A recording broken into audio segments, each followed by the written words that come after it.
Hi guys! Good morning! Welcome back to my channel. Quick video po ulit tayo. Dito lamang yan sa may Camellia, Cerritos 1 sa may Daang Hari, Bacoor, Cavite.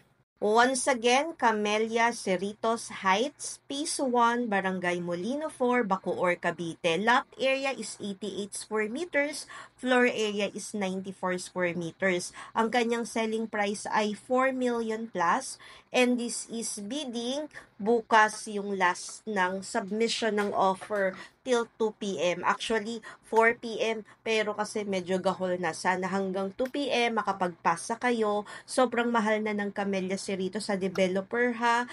More than 8 million na this one. Kayo na lang bahalang magpa-renovate.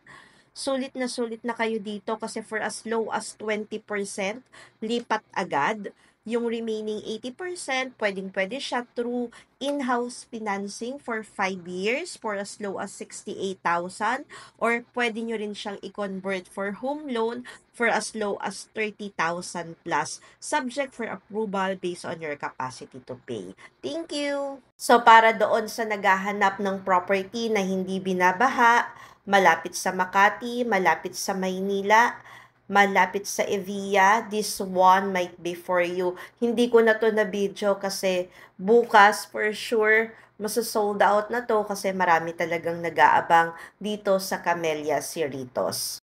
So for inquiries, please direct messages at FB Messenger Sheila Medina, Veronilla, or contact us at Smart Viber 0908-893-4078. Do not worry po dahil cashless, online, at napakadali lamang po ng ating bidding process. Ang ating pong payment once ma-approve at ma-award na po sa atin ang property. So wala po kayong ilalabas na pera sa ating bidding. Thank you for watching and keep safe always. Bye!